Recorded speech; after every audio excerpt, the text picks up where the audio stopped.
Assalamu alaikum. Welcome to the Mad Mamluks. I'm Mahin and I'm joined today by my co-host Sim. We're really excited for today's guest because she's someone we became aware of about a year ago, started following her work. She is Nour Goda, who is the Director of Admissions and Communications at Morningside Montessori School in New York City. But we're not here to talk to Nour about education or the Montessori curriculum or anything of that sort.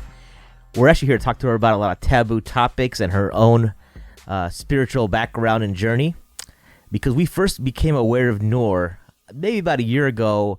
We were researching one of our potential guests, a guy by the name of Nabil Aziz, and we found that he was a guest on a show called Between Arabs. And so we had a chance to listen to that show. We saw it was pretty raw, pretty raunchy, just like how we like it, and we just became subscribers. And we also found out that Noor had another good friend of ours, Daniel Hakikachu, on the show. And just, you know, she was kind of doing a lot of the same work we were doing as far as approaching taboo or controversial topics within a Muslim community that people were too afraid of.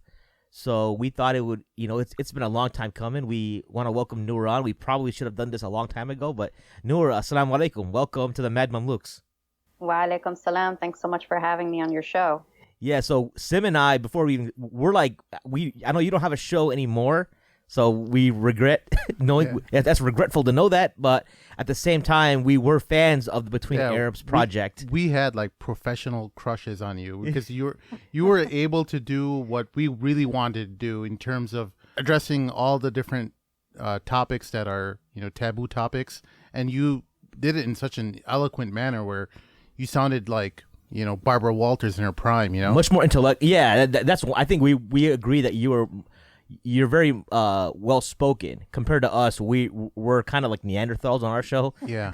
And maybe people use that against us, but like you know, for you, it was, even if it's like someone talking in a British accent, you could disagree with them, but you still got to, like, you know, take their, you know, listen, hear it out a little bit. Whereas, and I think that's something you definitely brought to the table, and really, you know, we're big fans of the work you were doing and talking about issues like polygamy and all that kind of stuff, and you know, faith crises, and I think the LGBT issue with Daniel and whatnot. Right. I was talking to some guys this morning, and telling them, like, hey, we got a couple shows today, and told them about you, and some guy was like, yeah, she looks like your typical Arab feminist. And I'm like, some of you guys here are probably more feminist than she is. Yeah. You know, if you want to go there, because like you guys have gotten triggered by stuff that doesn't trigger her. Yeah. Interesting. You know what I mean? So we'll see how this. But I think like a lot of the guys we've talked to in the community, they're real favorable. But let's start with that. Do you think? Have you gotten critiques from people in the community that, you know, you're just pandering to like this, you know, masculine side of the Muslim community, and, you know, as in that sense? Absolutely. I mean, I get criticism, or I've gotten criticism from all angles. There, you know, are the folks who think that I'm being too apologetic to the quote unquote patriarchy, or, you know, why am I giving a platform to folks like Daniel Hakikachu and Nabil Aziz? And then there are folks who, you know, think that, similar to the guys in your WhatsApp group, I'm just another millennial feminist in hijab, you know, a social justice warrior who wants to talk about taboo and expose all of the Muslim community's dirty laundry. So there's criticism from both angles. And, you know, we can talk about that in more specific detail later on. Yeah, so I know your background. You're from a Syrian family. You grew up on the East Coast, right? Yes. So my mom's side is from Syria, and my father's side is from Palestine. And I did grow up in New York City. I was born in Damascus, but I really didn't spend much time out in Syria. Okay. So talk to us a little bit about the Between Arabs project and like what kind of inspired that for you. Yeah. So, you know, Sim and I were talking just before the recording started. We actually began the Between Arabs project around the same time that you guys began the Mad Mamluks, which was in December 2015. And Originally, it started out as a blog. I was just trying to I had just gotten divorced and I was trying to make sense of the experience. And one of the things that struck me very poignantly was the stigma around divorce in the Muslim community. And so I just started to put pen to paper. It was a cathartic process for me. And as I was chronicling my experience and the details of that relationship, lots of people started to read it and repost it. And all of a sudden, it just kind of gathered a following. And I created a series out of it. It was called My Semi-Arranged Marriage and What It Taught Me. And eventually, I realized there was a demand for these kinds of conversations, but I didn't have the time and the bandwidth to sit down and write, well-polished pieces every single day. So I thought if I am standing behind a microphone, it might be a little bit more conducive in terms of time management. And alhamdulillah, it was. I was able to get or reach out to folks who are not really into reading blogs, but who are more than happy to listen to a podcast on their way to work. So that was helpful. And it just kind of grew from there. I started to connect with different people across the country and even across the globe. And slowly but surely, we were able to start gathering a group of writers and editors for the blog. And then just recently this year, I decided to pull the plug on the project. And I'm happy to share more detail. I know there's a lot of people out there who are like, I wrote an open letter saying these are the reasons why, but folks were still emailing me and calling me to find out some more detail and information. I guess it's the curiosity in everybody. Sure. We'll table that for now, but was your divorce before or after your the phase where you went through atheism? My divorce took place, so while I was married, I identified as an atheist, and then shortly after my divorce is when I had reverted officially. Okay, so when you how long were you married for? About 3 years. And when you first got married, you were Muslim? No, culturally, but not really. Okay. Can you talk to us a little bit about how... So was your husband from an Arab background as well? Yes. Okay. He was. So my husband, or my ex-husband, he was Jordanian. He grew up in Jordan. And I guess like most folks out there, you grow up Muslim, you practice, you learn the faith, and then at some point you either continue or you just practice it on a cultural level, right? So there's like adat or mores and social codes of conduct that you practice that look Islamic, but it's really just cultural, right? So like lowering your gaze or saying salamu alaikum, alhamdulillah, fasting during Ramadan. The conviction isn't really there, but you do it because you're in a society that is Muslim, and if you don't, there will be controversy. So that was kind of where he came from, but he was very liberal, very progressive, open-minded, all of those terms that we like to use to describe people who adopt secular liberalism as their sort of way of life. And once we were married, it became more evident to me that he wasn't a practicing Muslim anyway. And the fact that he married me knowing that I wasn't a practicing Muslim was also enough to suggest that he didn't really care about that. Red flag number one. But, he was probably far more liberal than I was, now that I can step back and reflect on that experience a little bit more. He definitely did not... He didn't care. He didn't care about the tenets of Islam. And towards the tail end of our marriage, he also started to sort of exhibit a lot of behaviors and voiced a lot of thoughts about his own crisis and being an atheist. Was that now, as you progressed through the marriage, were you starting to be like kind of gravitate back towards Islam near the end of your marriage, and is that why essentially the divorce happened, would you say, or is it deeper than that? That's a good question. So my transition back to Islam was a gradual thing. I began to open my heart and my mind up to the idea because I was very closed off to it. I didn't want to hear anything about religion. I didn't want to talk about it. I hated it. Your typical like angry on the one hand, open-minded atheist, but when you start talking about religion, becomes completely closed-minded. That was me. During my marriage, I started to read the Quran, and I started to study the Hadith a little bit more for myself and listen to Islamic lectures. My ex-husband had no idea that I was doing this, and not that he would care anyway. But definitely after the marriage ended is when I realized, sort of between myself, that I had already started to believe before I realized I started to believe. And then it wasn't until the summer of 2015 when I officially said, okay, I'm officially a Muslim.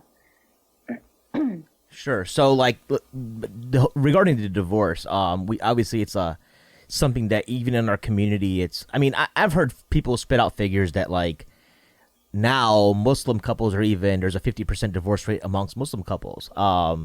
And sometimes and I think that's a subject we're going to broach with a future guest in particular who's like involved in like marriage counseling and that kind of stuff.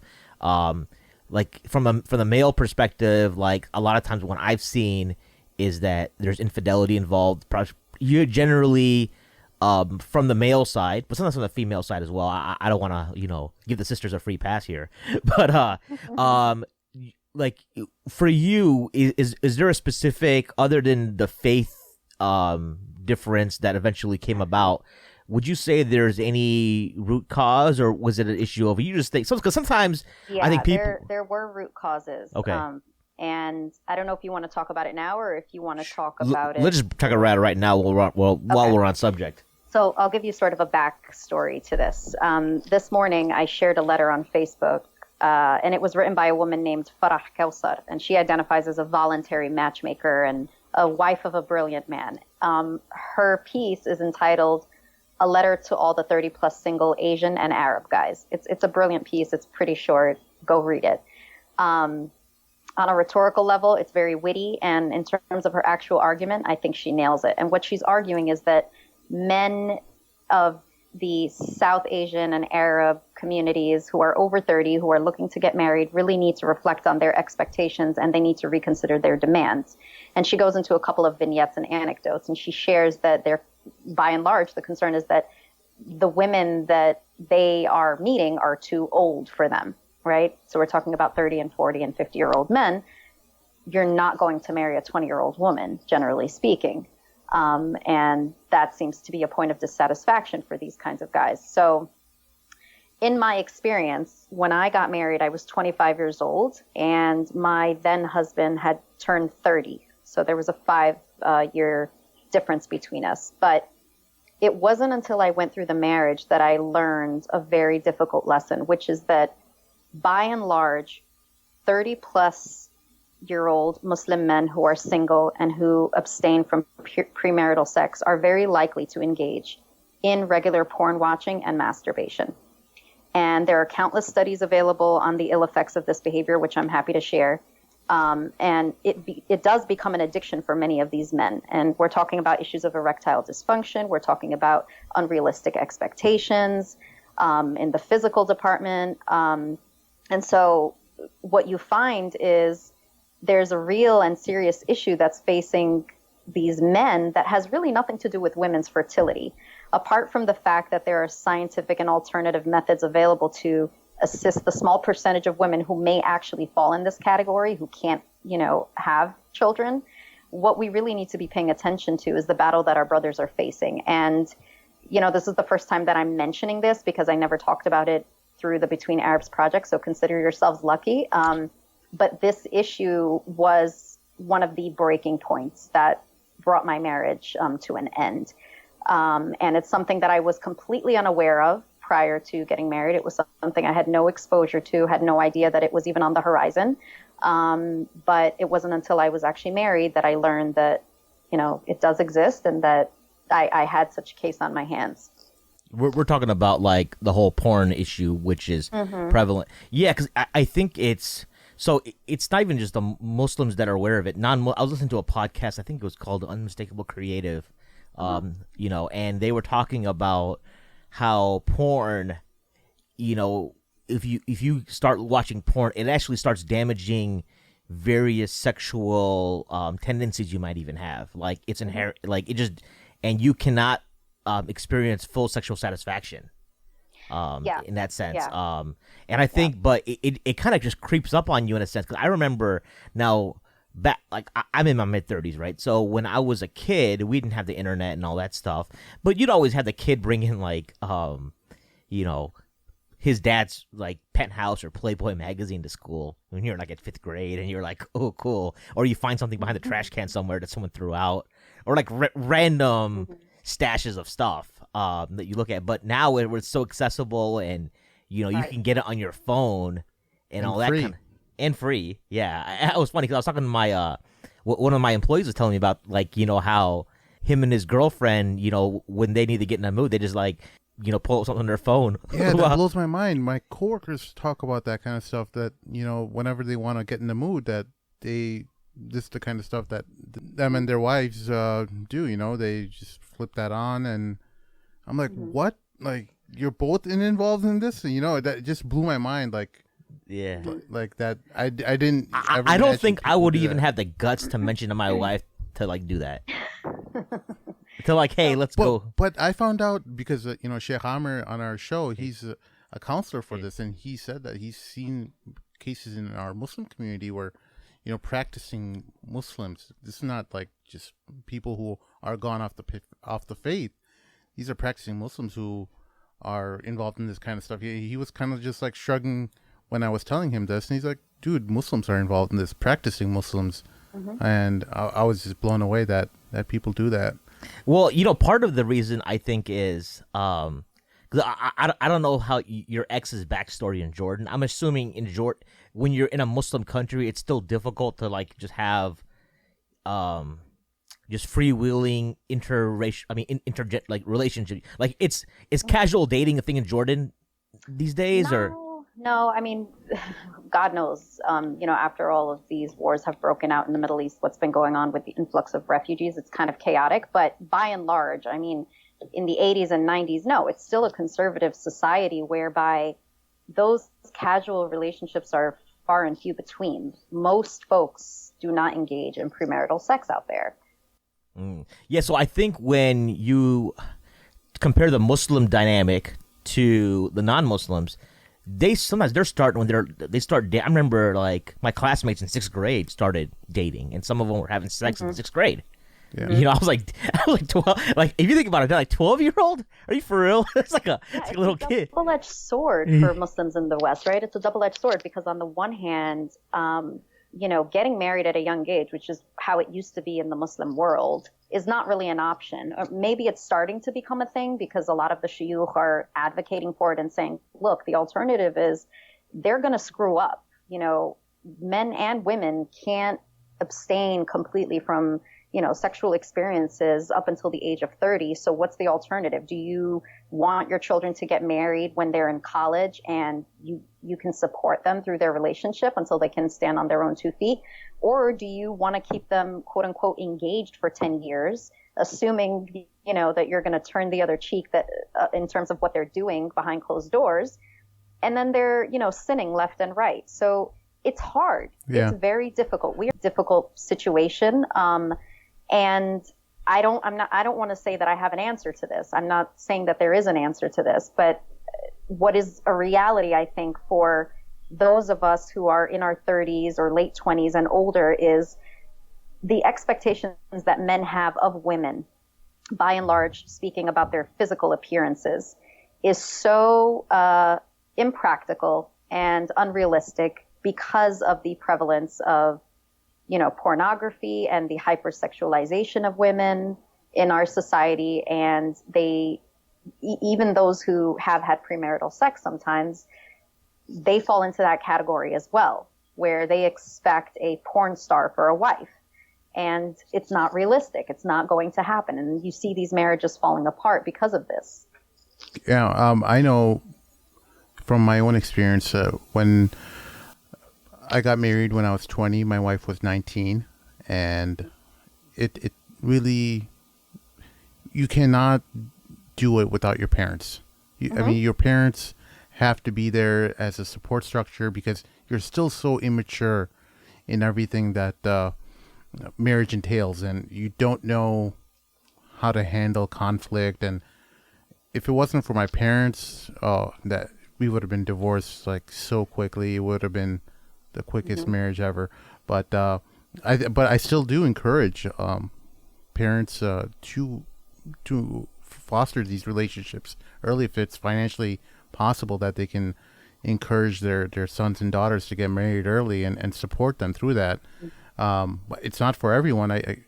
Everyone has to make that call themselves, but it's something definitely to consider, because as the years go on, and when moving into your 20s and 30s, and knowing male libido, you're eventually going to crack somehow. I think I'm sure there's a lot of guys who are patient and they're able to control it, but we're talking about the rule, not the exception, Right. So Yeah, I mean, and porn, if you think about it, like, if a guy's gonna stay a virgin until he's like 30, I mean, what are the odds? He's got to be doing something. So maybe that's porn.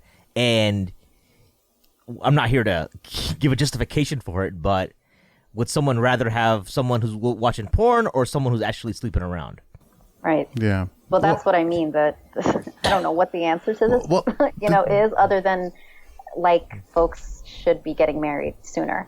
Yeah. And Sim, you mentioned like the guidance of your parents and your wife's parents, which is great, and that without it you would have ended up divorced. But seriously, even 30-year-olds can't deal with conflict resolution and are divorcing anyway. So in some ways it becomes like age becomes arbitrary, because it's not necessarily the case that your 30-plus-year-olds are much wiser and fit to deal with the marriage on their own as well. They've never lived with another person of the opposite sex where they have to compromise and, figure out things in the household. And it's new to 30-year-olds as it is to 20-year-olds. So, Yeah. I don't know that argument about like holding off for a later age is necessarily holding up as much as it once did. Yeah, and I can attest. I'm in my mid-30s. I've been married, mashallah, 8 years. I've got 2 kids, and so my youngest is like 3 months old. So you know how, well, maybe you don't have any kids, right? No, I don't have any kids. Yeah, so, I mean, if you've ever been around like a 3-month-old, you are at their mercy 24/7, right? Yeah. So, that obviously there's a stress there. And with 2 kids, now you have a 4-year-old who's also like, climbing on you while the 3-month-old demands attention. So even for someone who's in their mid-30s and has been married close to a decade, there's still a stress element there that, that's why I agree with that. So like back to the issue of infidelity. So sometimes, I was talking to a friend of mine, maybe 6 months ago or so, about a divorce that happened due to infidelity. And I told him, like, listen, man, when we were single, so I became practicing fully probably in my early 20s. And I always felt like that I didn't mess around with, girls. Before that, Allah just looked out for me. My mother made dua. Allah looked out for me, kept me protected. So in my early 20s, when I became practicing, I was pretty hard line as far as gender relations. I didn't really talk to girls unless it was purposeful and necessary and all that good stuff.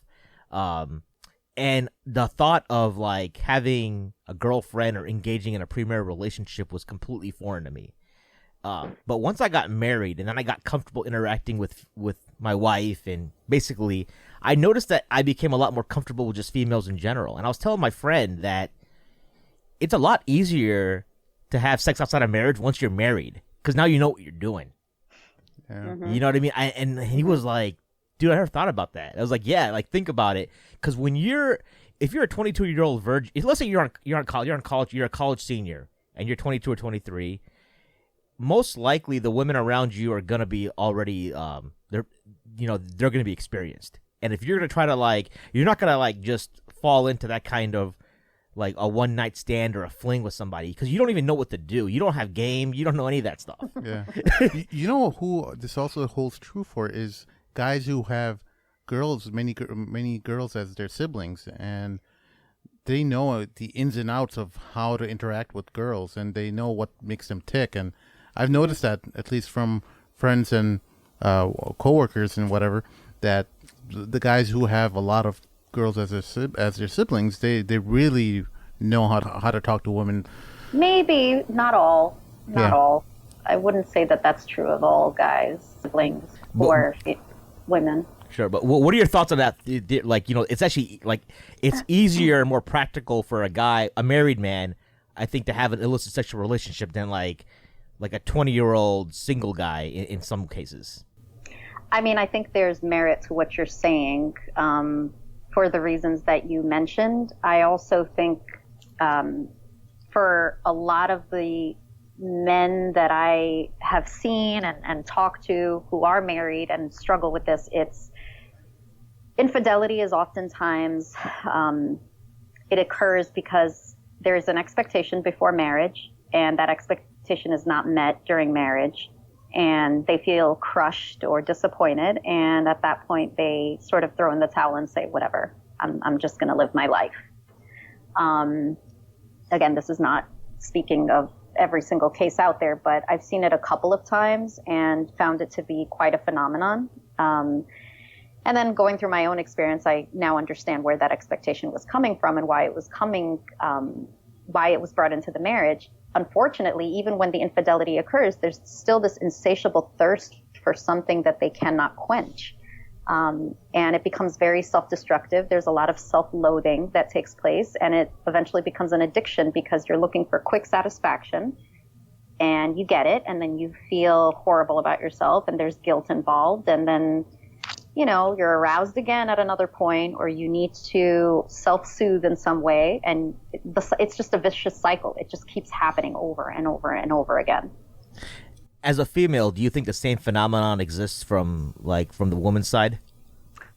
I don't have any friends or people who I know of personally where women have been the culprits of infidelity. I'm sure it does occur, for sure. But I can't really speak to it because I honestly I haven't experienced it. I don't really know. Sure. So while we're on the subject of infidelity, we had a recent podcast called The Dog Pound a few shows ago regarding, it was supposed to be like a tafsir of Mona Haider's rap video called Dog. But the whole subject matter was regarding the infidelity of imams and scholars in the Muslim community basically having flings with, women in the Muslim community. And we weren't saying it's zina necessarily, but stuff that shouldn't be happening, so to speak. So we did a podcast about it. We got a lot of flack in the sense of, because like one of the comments I made, I was speaking to one of the well-known mashayikh in America, who's aware of the problem, and I told him, like, listen, obviously if this was a case of sexual assault, they should be going to the authorities and let the law handle it. But it's not. These aren't. So there's some kind of consensual relationship here, right? And so it takes two to tango. Why are these? How come no one is speaking about these women should be held accountable at some level as well, while we're also holding these imams and mashayikh accountable? And he said, listen, there's a power dynamic here.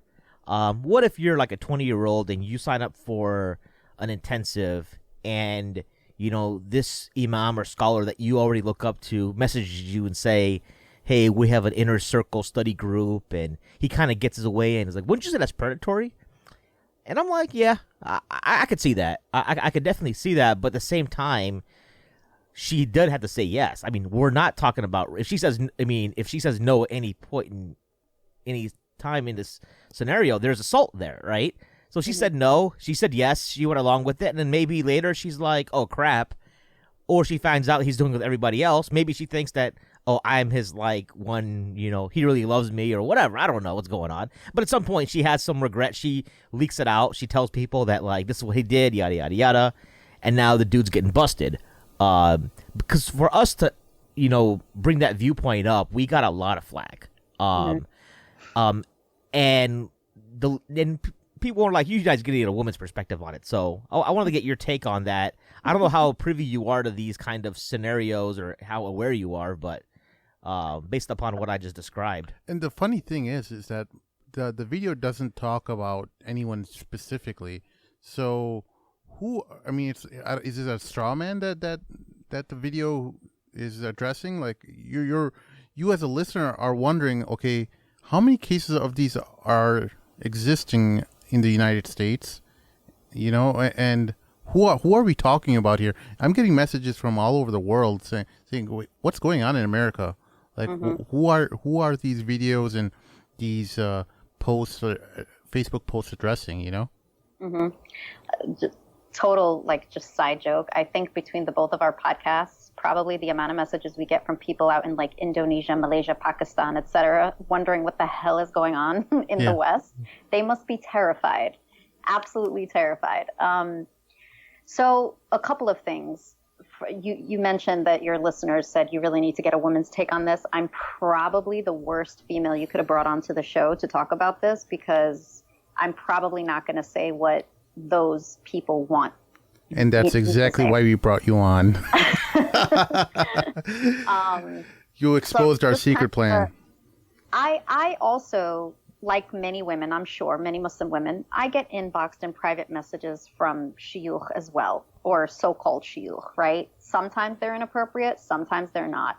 I could care less what your title is, where you did your studies, if you're a leader in the community or not. You're a human being. We are all accountable for our actions in front of Allah.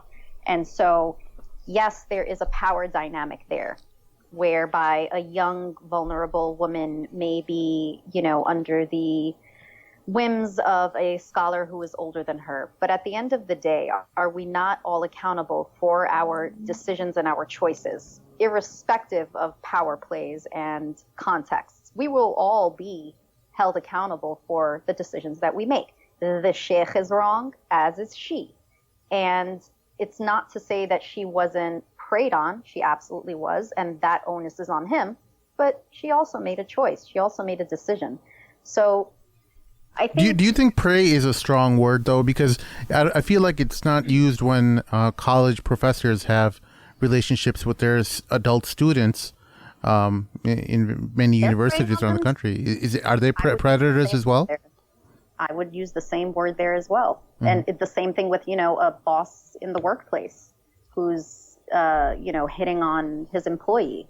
It's the same situation. There is a power struggle there, whereby there's a ladder of authority that we can't ignore, but at the same time, you do have every option to remove yourself from that situation. You can't ignore that fact. It's an unfortunate situation to be in, but you're not completely helpless. And victimization and victimhood is a huge proponent of American culture. We're very quick to victimize ourselves about anything and everything. And the last thing we do is hold ourselves accountable to the choices and decisions that we make, when it really should be the first thing that we're doing. Recognizing the power that we do have in any given context and acting on that power and, utilizing our agency. But, we're talking also about a bigger issue in the quote unquote woke millennial Muslim sort of community. And it's part of the reason why I also pulled the plug on the Between Arabs project. I don't know if you guys want to go there or... Yeah, I do. I really want to know, because I was a fan of that. So Sure. He's pouting right now, by the way, when he said that. You can't see it. Well, technically she's a free agent, so we'll talk after the show. So towards the tail end of, when the project existed, there was a lot of pressure and an expectation for Between Arabs to become another proponent of liberal secularism and a kind of reformist Islam. And by that, I'm talking about, Muslims on the scene right now who also happen to be the ones holding the mics, who advocate for a very watered down, pandering to Western ideologies kind of Islam. Whether it's your hijab fashionistas who, reveal half their hair, or you're talking about folks who blindly follow the BLM movement without really understanding the full context of that movement, or you're talking about folks like the ones you had on your, podcast not too long ago, the editors of the book Love Inshallah. Yeah. And this is where I get a lot of flack, because now I'm being held accountable as a Western-bred Muslim to use the same kind of language that we use in the United States, which is, your truth is your truth, my truth is my truth. Why does what I do and what I say affect you? Which is, honestly, it's bullshit, excuse my language, because we know that we don't live in vacuums. What we say and do in the public affects us on micro and macro levels.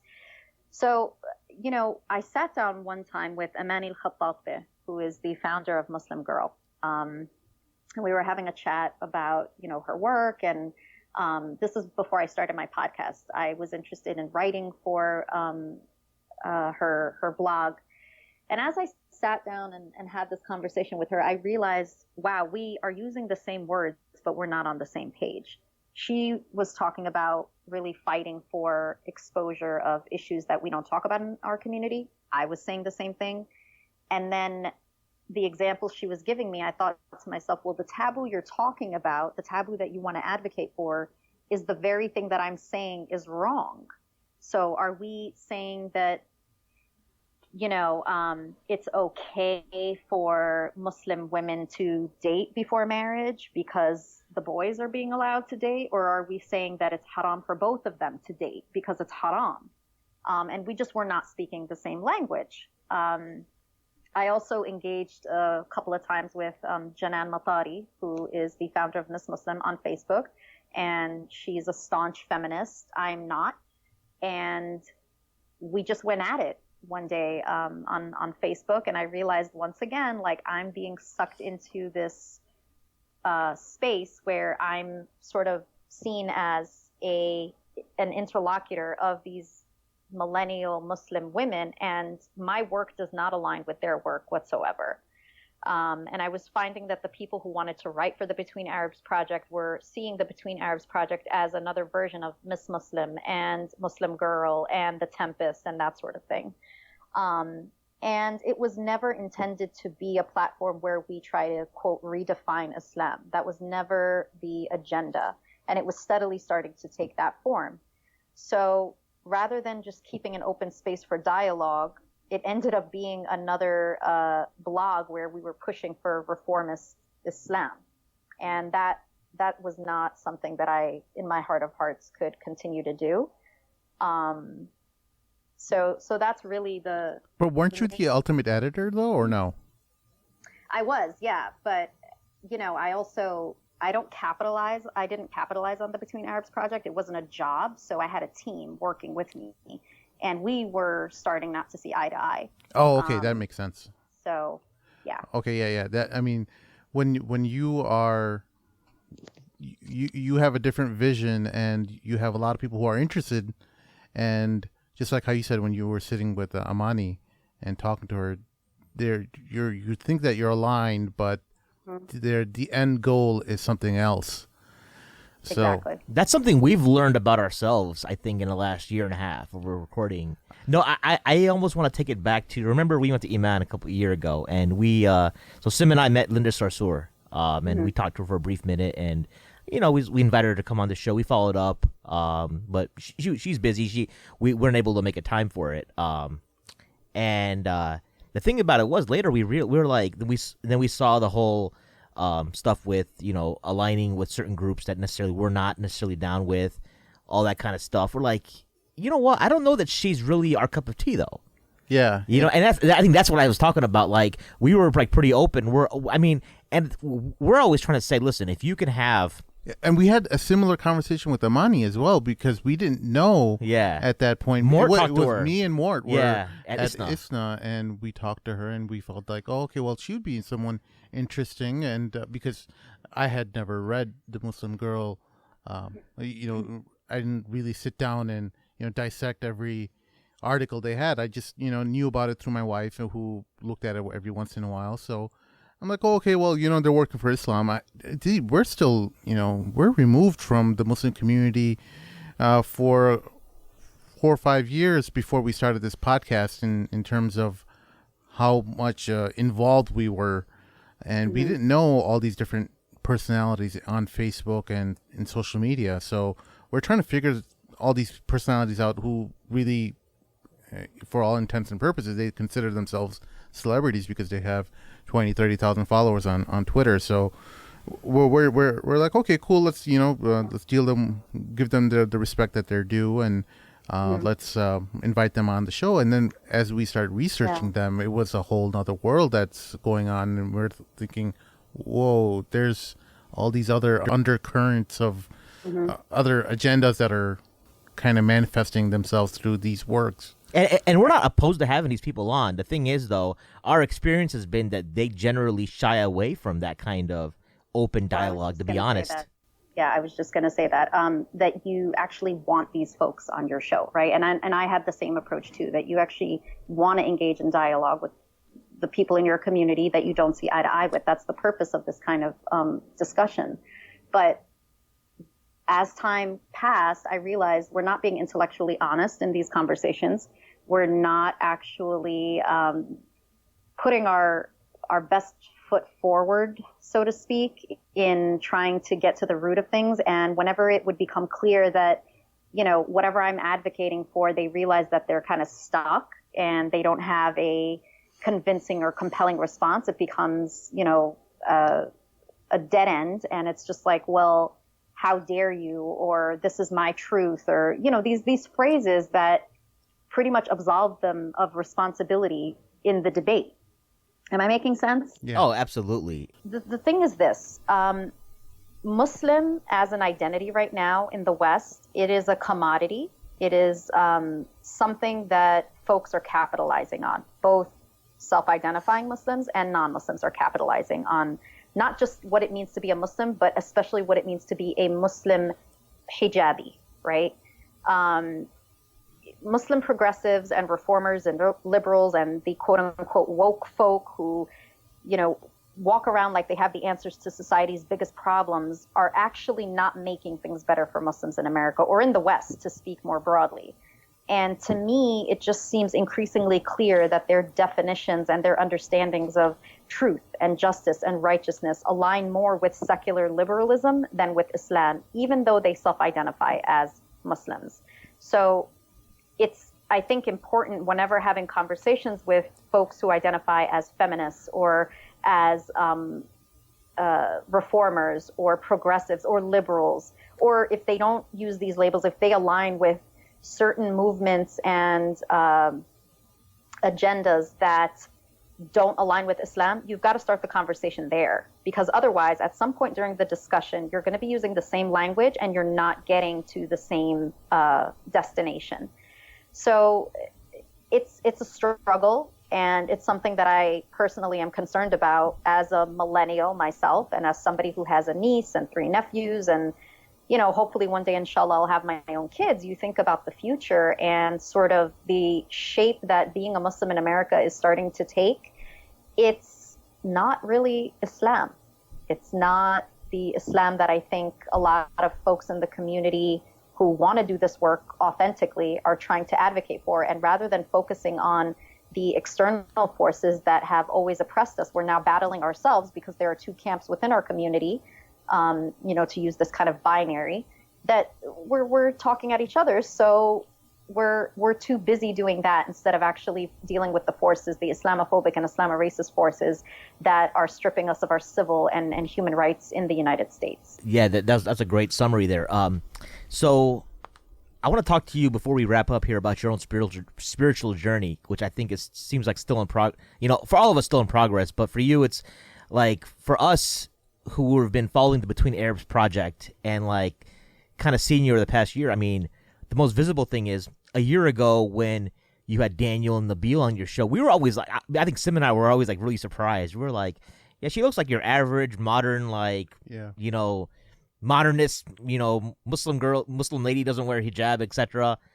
But she's really like, She's hardcore without looking like she's hardcore. Yeah. I guess that's a good way to put it. Like, she's about seeking that truth. She's not like I tell people, like, my own perspective on Islam and how I approach, like, the Sharia and fiqh and everything is that, listen, there's a lot of opinions that I believe are the correct opinions that I just don't follow because of the weakness of my own nafs, right? And I got that vibe from you, and people are just so scared. People want to justify everything. They want to make it sound like, listen, man, human beings aren't sinless. Like, we're not supposed to be. Like, just own up and just say you're not matching up right now, and Allah will, ask Allah to help you, right? But just talk a little bit about your own progression in the last year, because like you recently started wearing the hijab. How's that? Is that the first time in your life you've worn hijab? Yeah. MashaAllah. Yep. Alhamdulillah. What are your experiences in terms of just that change in terms of how the community is looking at you now? So generally, the reception has been positive. At work, it's been a lot of curiosity, but generally, people are respectful. And the Muslims in my community and in my life are accepting, obviously, and supportive. The folks who have given me grief, and it hasn't been a lot, but they are the reformist Muslims. The ones who say, like,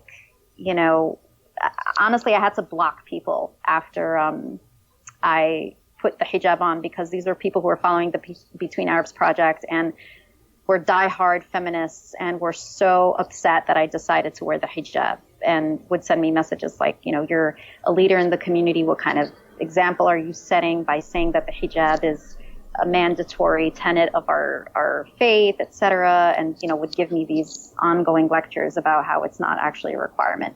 But other than that, it's been great, alhamdulillah. And I just feel so blessed that it has been as easy as it's been. I wasn't expecting it to be this easy. I was ready to go in and, just have to deal with the ignorance.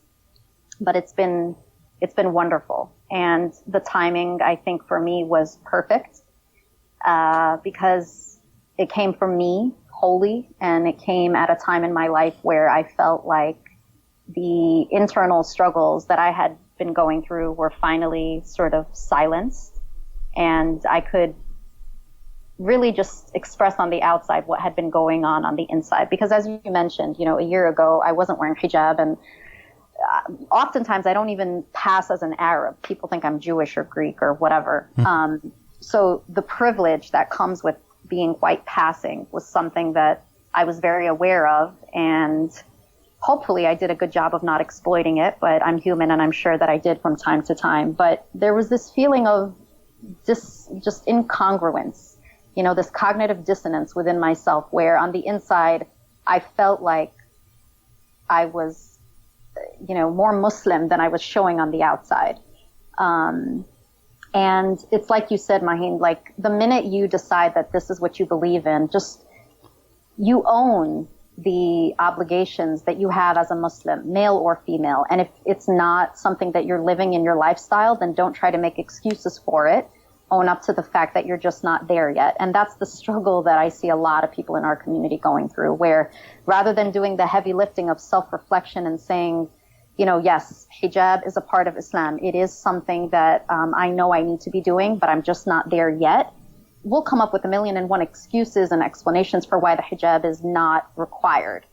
And it's sad. It's really sad. It breaks my heart, to be honest. Yeah, I mean, just being a dad of 3 daughters, I know it's not easy. Look, I know this something funny happened over the last Eid break, and I went to pick up donuts after Eid prayer, and it was at a bakery, and I'm wearing the full, thobe, and I even wore, the Arabic hatta around my head. And I was like, oh man, it's going to be a line full of white people. And all of a sudden, this guy who looks like a terrorist is going to be walking into that line. And I'm like, I kind of nudged to my wife. I'm like, hey, why don't you go inside? She's like, no, get out there and go. And I'm like, damn it. Welcome to our world. And yes. I step out. So there's no way I'm ever going to say that it's easy to wear the hijab, but I'm always in admiration of all sisters who go out there every day in professional workplaces and deal with people's stereotypes and the various faces that people make throughout their day, and coming home and then dealing with the challenges that take place at home as well. So I'm always in admiration of all of our sisters in that respect. I also just want to say one thing about that. I hear the argument that parents will encourage their daughters to not wear or to remove the hijab for safety reasons in this country. Do incidents happen? Of course we do. Are they happening more often than not? No, they're not. There are hundreds of thousands of women in the United States alone who wear the hijab and don't get attacked verbally, physically, and are actually very supported. The instances in which those cases do occur are far and few between, and of course that's what's exploited in our media. So, for anyone who's listening, who's considering wearing the hijab or is considering taking it off because of a safety issue, really just be critical in what you're seeing and hearing. I mean, I work on the Upper West Side in New York, which is a very Jewish community. My school is in a temple, okay? And these people are so supportive and they're so respectful and tolerant of the fact that I wear the hijab. People are not as evil as we make them out to be in the media. Exactly. So be very careful when you go off on one end and think that the world is so severe and harsh. It's not like that. Yeah. Sure. So Noor, as we wrap up here, do you have any parting advice for people who are on their, going through this growth right now? Maybe have come through a point in their life where they were doubting Islam or even left the faith like you did. Do you have any parting word of advice for how they should go about or what's worked for you? Shut out all the noise that's around you. Even the well-intentioned voices, especially, family. Dawah cannot come from your family members because we know we don't listen to our families, right? It's got to come from a stranger.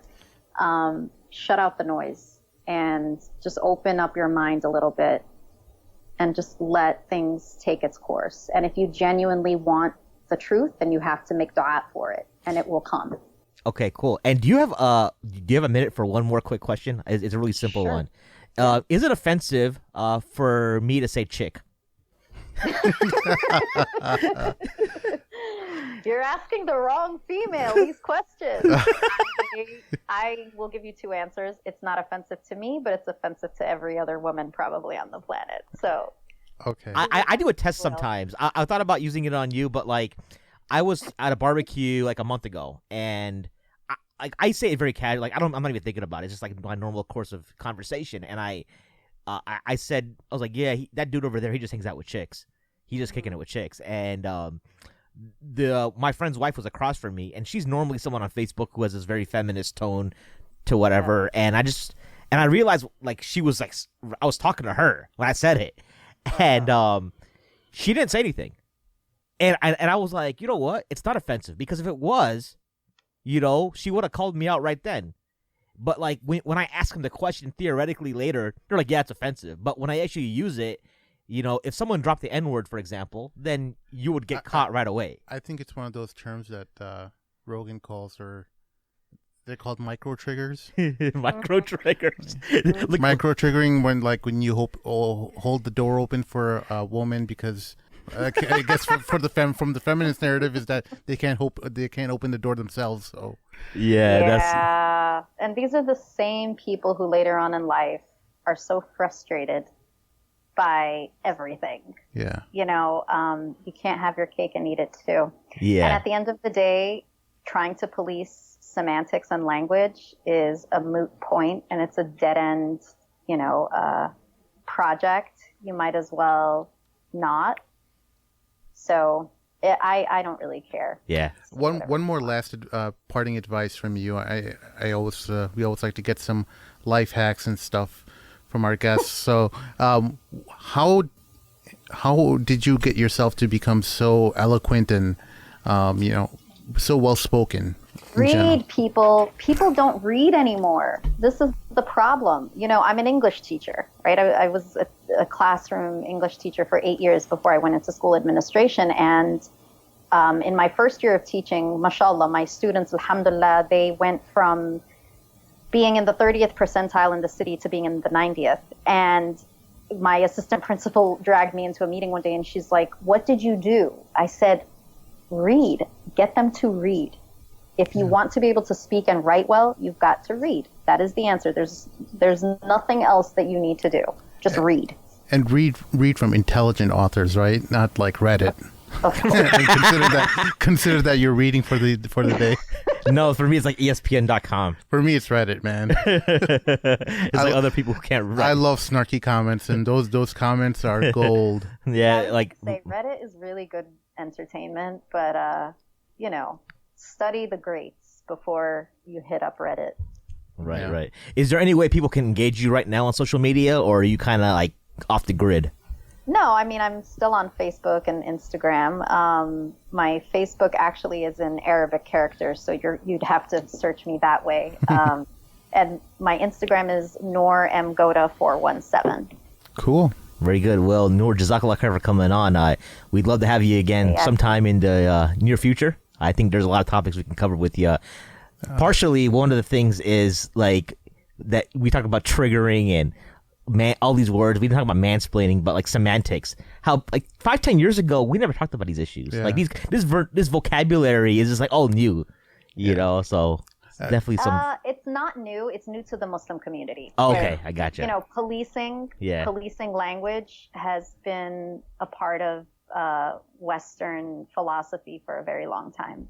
This is what academics do, sociologists and social theorists. This is what they do. That's where we get these words from. I gotcha. Cool. Gotcha. Please don't hang up after the outro. Sure. All right. For our listeners out there, you can find us and reach out to us at the madmamluks@gmail.com. You can follow our Facebook page, like us on Twitter.